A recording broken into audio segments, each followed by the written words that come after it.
அஸ்ஸலாமு அலைக்கும் வரஹ்மத்துல்லாஹி வபரகாத்துஹு. தொடர்ந்து உறவுகளை பற்றி பேசிக் கொண்டிருக்கிறேன். ஏன் உறவுகளை பற்றி பேசிய காரணம் என்றால், இப்புள்ள காலகட்டத்தில் மிகவும் மோசமான நிலைமை நிலவி கொண்டிருக்கிறது. உறவுகளை இலகுவாக துண்டித்து விடுகிறார்கள். எனக்கு உறவு தேவையில்லை. சிறிய சிறிய பிரச்சனைகளுக்கெல்லாம் சண்டையிட்டு காலம் காலமாக பகைக்காரர்களாக, நீ எனக்கு துரோகி, நீ எனக்கு எதிரி என்று சொல்லுகிற ஏராளமான மனிதர்களை பார்க்க முடிகிறதா இல்லையா? உறவுகள் என்பது எவ்வளவு அற்புதமானது தெரியுமா? உறவு அல்லாதவரிடத்தில் கேட்டு பாருங்கள், உறவுகளினுடைய மகிமை புரியும். நமக்கெல்லாம் உறவு இருக்கிறது, இலகுவாக துண்டித்து விடுகிறோம். அது மட்டுமல்ல, மிகவும் மோசமான நிலைமையை கேவலமான ஒரு காரியத்தை பார்க்க முடிகிறது. உறவாக இருக்கக்கூடியவர்களை துண்டித்து விட்டு சந்தோஷப்படுகிற நபர்களையும் பார்க்க முடிகிறது.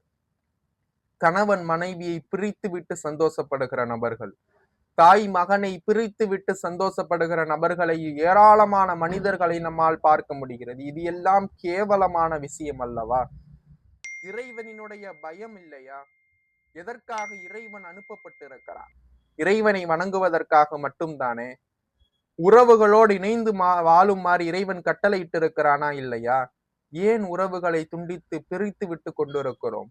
இறைவனுடைய பயம் இருக்க வேண்டும். இறைவனை அஞ்சிக் கொள்ளுங்கள். கண்ணியத்திற்குரிய அல்லாஹுவின் நல்லடியார்களே, நபி ஸல்லல்லாஹு அலைஹி வஸல்லம் அவர்கள் கூறுகிறார்கள், அல்லாஹ் கூறுகிறான், யார் உறவை இணைந்து கொள்ளுகிறார்களோ அவர்களோடு நான் இணைந்து கொள்ளுகிறேன். யார் உறவை துண்டித்து விடுகிறார்களோ அவர்களோடு நான் துண்டித்து விடுகிறேன் என்று அல்லாஹ் கூறுகிறான் என்று நபி ஸல்லல்லாஹு அலைஹி வஸல்லம் அவர்கள் கூறுகிறார். அப்பொழுது நாம் சிந்தித்து பார்க்க வேண்டும், உறவை இறைவன் எந்த அளவு உயர்த்தி வைத்திருக்கிறான் என்று. நாம் எல்லாம் சாதாரணமாக நினைக்கிறோமா இல்லையா? நபி ஸல்லல்லாஹு அலைஹி வஸல்லம் அவர்கள் இன்னொரு ஹதீஸில் கூறுகிறார்கள், வாழ்வாதாரம் நீடிக்கப்பட வேண்டுமா, ரிஸ்க் அதிகரிக்கப்பட வேண்டுமா, அப்போது தம் உறவோடு இணைந்து வாழட்டும் என்று நபி ஸல்லல்லாஹு அலைஹி வஸல்லம் அவர்கள் கூறுகிறார்கள். நம்மோடு இணக்கமாக இருப்பவர்களுடன் இணைந்து உறவை பேணுவது உறவு அல்ல. யார் நம்மை பிரிந்து செல்லுகிறார்களோ அவர்களோடு நாம் இணைந்து கொண்டு உறவு பேணுவதுதான் உண்மையான உறவு என்றார்கள் நபி பெருமானார் ஸல்லல்லாஹு அலைஹி வஸல்லம் அவர்கள்.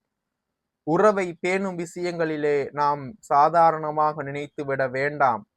உறவோடு இணைந்து அழகான முறையிலே அவர்களோடு உறவை பேணி வாழ வேண்டும். இறைவனிடத்தில் அதிகமாக பிரார்த்தனை செய்யுங்கள்.